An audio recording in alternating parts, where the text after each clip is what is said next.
Now, keeping our focus on New Delhi, India's currency rupee is set to get used in international trade with some countries after India's central bank approved banks to open 5 virtual accounts for trade with Sri Lanka using the rupee. The trading under the system will take place through the Indian Rupee Trade Settlement Mechanism. This mechanism allows using Indian rupees instead of dollars and other major currencies for international transactions. India is in talks with some countries to start trading in the Indian rupee. And according to a report, countries in Southeast Asia, Africa and Latin America have shown interest.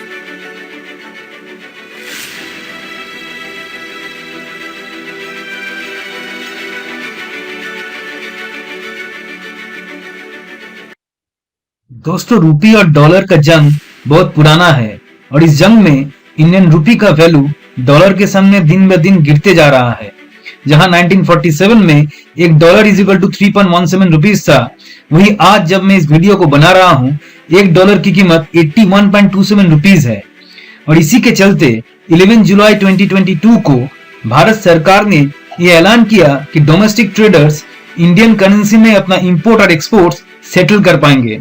तो इसी के चलते अब India Russia, Iran और Venezuela के साथ oil का deal कर पाएगा अमेरिकी डॉलर पर निर्भर किए बिना। लेकिन दोस्तों, इसका एक बहुत बड़ा नेगेटिव इफेक्ट भी है और वो ये कि इस डिसीजन के चलते अमेरिका के साथ हमारा संबंध प्रभावित हो सकता है। आज के वीडियो में हम ये जानने की कोशिश करेंगे कि आखिर क्यों आरबीआई ने ऐसा कदम लिया, इससे इंडिया को फॉरेन ट्रेड यानी कि इंपोर्ट और एक्सपोर्ट में क्या फायदा होने वाला है और इसका इंडियन इकोनॉमी पर क्या असर होने वाला है। तो सबसे पहले हम ये जानने की कोशिश करते हैं कि आखिर क्यों इंडियन गवर्नमेंट ने इंटरनेशनल ट्रेड्स को आईएनआर में सेटल करने का एक इतना बड़ा फैसला लिया। तो इसका जवाब है रशिया यूक्रेन वॉर। इस वॉर के चलते अमेरिका ने रशिया के ऊपर एक सैंक्शन लगा दिया और रशिया को स्विफ्ट नेटवर्क से बाहर कर दिया। और इसी के चलते इंडिया और बहुत सारे अन्य देशों को इंटरनेशनल ट्रेड में कठिनाइयों का सामना करना पड़ रहा है, जबकि इंडिया और अन्य देशों का इस वॉर से कोई नाता नहीं है। तो चलिए अब हम ये जानने की कोशिश करते हैं कि ये स्विफ्ट नेटवर्क आखिर क्या है और कैसे इस नेटवर्क का फायदा उठाते हुए अमेरिका और यूरोप ने बाकी देशों को डराते धमकाते रहे हैं इंटरनेशनल ट्रेड के नाम पर। तो मान लीजिए एक इंडियन कंपनी ने एक रशियन कंपनी से 2 करोड़ रुपए का क्रूड ऑयल खरीदा। अब उस इंडियन कंपनी को 2 करोड़ रुपए का पेमेंट उस रशियन कंपनी को करना पड़ेगा, लेकिन ये पेमेंट उसको डॉलर में करना पड़ेगा क्योंकि डॉलर एक यूनिवर्सली एक्सेप्टेड करेंसी है और इस पेमेंट को करने के लिए स्विफ्ट सिस्टम का सहारा लेना पड़ेगा। तो इसके लिए इंडिया और रशिया दोनों देशों का अपना अपना अकाउंट अमेरिका के किसी बैंक में होना चाहिए, जहां पे इन दोनों देशों का पैसा डॉलर्स में जमा रहेगा। अब वो इंडियन कंपनी अपना इंडियन बैंक में, मान के चलिए एसबीआई में 2 करोड़ रुपए जमा करेगा और उस बैंक को इंस्ट्रक्शन देगा कि वो अपने यूएस वाले अकाउंट से रशिया के यूएस वाले अकाउंट में equivalent amount of dollars transfer कर दे। तो मान के चलते हैं कि ट्रांसफर की डेट में $1 की कीमत 80 रुपीज है। तो अमेरिकन बैंक में इंडिया का जो अकाउंट है उस अकाउंट से $250,000 रशिया के यूएस वाले अकाउंट में शिफ्ट कर दिया जाएगा। अब उस रशिया के यूएस वाले अकाउंट से उस कंपनी का रशिया में जो अकाउंट है उसमें equivalent amount of rouble transfer कर दिया जाएगा। रूबल रशिया का नेशनल करेंसी है। Now assuming $1 is equal to 68 rouble, उस रशियन कंपनी के अकाउंट में तकरीबन 3677 रूबल ट्रांसफर कर दिए जाएंगे और इस तरह से उस रशियन कंपनी को अपना पैसा मिल जाएगा। तो देखिए, इस पूरे ट्रांजैक्शन को एग्जीक्यूट करने के लिए बहुत सारे बैंक्स को इन्वॉल्व होना पड़ेगा, एक्सचेंज रेट्स को मैन्युअली कैलकुलेट करना पड़ेगा और ऊपर से 1 से 5% का ट्रांजैक्शन चार्ज भी देना पड़ेगा। और क्योंकि इस स्विफ्ट नेटवर्क के ऊपर कंट्रोल अमेरिका और यूरोप का होता है, तो इसके लिए इस स्विफ्ट नेटवर्क के ऊपर इन दोनों देशों का दबदबा हमेशा कायम रहता है। कैसे, चलिए आगे जान लेते हैं। तो क्योंकि इस नेटवर्क को अमेरिका और यूरोप कंट्रोल करते हैं, तो जिस भी देश के साथ उनका अनबन रहेगा उस देश को स्विफ्ट नेटवर्क से बाहर कर दिया जाएगा और इससे उस देश को इंटरनेशनल ट्रेड में भारी मुसीबत का सामना करना पड़ सकता है, जैसे कि हाल ही में रशिया को स्विफ्ट नेटवर्क से बाहर कर दिया गया है। I will now propose to EU leaders the following measures. First, we commit to ensuring that a certain number of Russian banks are removed from SWIFT. This will ensure that these banks are disconnected from the international financial system and harm their ability to operate globally. ऊपर से क्योंकि America का बाकी देशों के dollar account पर पूरा control है, तो वो अगर चाहे तो किसी भी देश के अकाउंट को फ्रीज कर सकता है, जैसे कि अमेरिका ने रशिया के डॉलर अकाउंट को हाल ही में फ्रीज कर दिया, जिसके चलते रशिया के $300 बिलियन फ्रीज हो गए। और आखिर में ये सिस्टम बहुत ही कॉस्टली होता है। जैसे कि मैंने पहले ही बताया कि इस पूरे सिस्टम में 1 से 5% का कमीशन लगता है।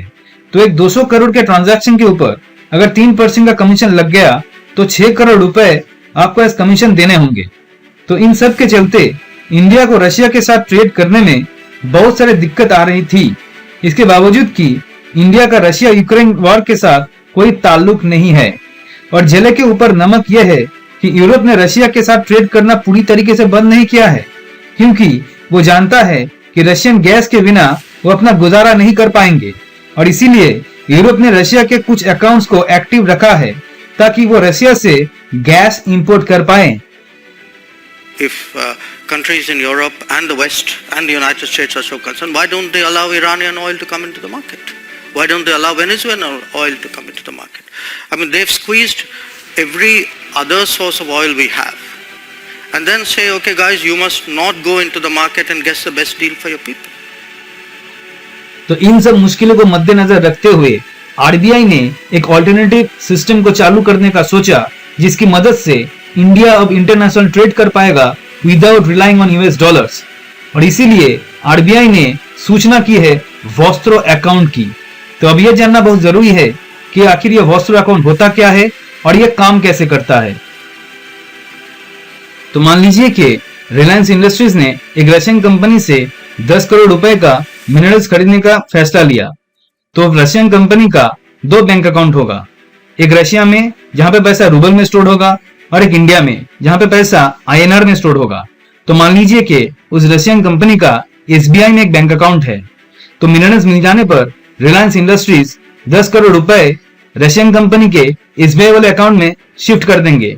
जैसे ही 10 करोड़ रुपए एसबीआई वाले अकाउंट में शिफ्ट होंगे, रशियन कंपनी के रशिया वाले अकाउंट में इक्विवेलेंट अमाउंट ऑफ रूबल भी ट्रांसफर कर दिए जाएंगे। कुछ इस तरह से इंडिया अब इंटरनेशनल ट्रेड या फिर इंटरनेशनल ट्रांजैक्शन कर पाएगा without relying on US dollars. इसी तरह से यह सिस्टम एक्सपोर्ट में भी काम करेगा। तो समझ लीजिए कि एक रशियन कंपनी ने टीसीएस से आईटी सपोर्ट लिया वर्थ 1 करोड़ रूबल। तो अब वो रशियन कंपनी अपने रशियन अकाउंट में 1 करोड़ रूबल डिपॉजिट करेगा और उस रशियन कंपनी के इंडियन अकाउंट से टीसीएस को इक्विवेलेंट अमाउंट ऑफ आईएनआर मिल जाएगा। तो दोस्तों, स्विफ्ट सिस्टम की जगह वॉस्त्रो अकाउंट को इस्तेमाल करने से इंडिया को 2 मेजर एडवांटेजेस है। नंबर 1, इंडिया रशिया के साथ आसानी से ट्रेड कर पाएगा। और आपकी जानकारी के लिए बता दूं कि साल 2025 तक इन दोनों देशों के बीच $30 बिलियन का बाइलेटरल ट्रेड होने वाला है। दूसरा, रशिया के अलावा और भी देश है जिनके ऊपर स्विफ्ट नेटवर्क का सैंक्शन लग चुका है, जैसे कि ईरान और वेनेजुएला। तो ईरान और वेनेजुएला के साथ भी इंडिया आसानी से ट्रेड कर पाएगा। खबर यह भी है कि यूएई यानी कि यूनाइटेड अरब एमिरेट्स भी अब इंडियन करेंसी में इंटरनेशनल ट्रेड करना चाहता है। लेकिन दोस्तों, किसी भी सिस्टम में एडवांटेजेस के साथ थ्रेट भी होता है और इस सिस्टम में सबसे बड़ा थ्रेट है अमेरिका, क्योंकि वॉस्त्रो अकाउंट स्विफ्ट अकाउंट का एक पैरेलल सिस्टम है।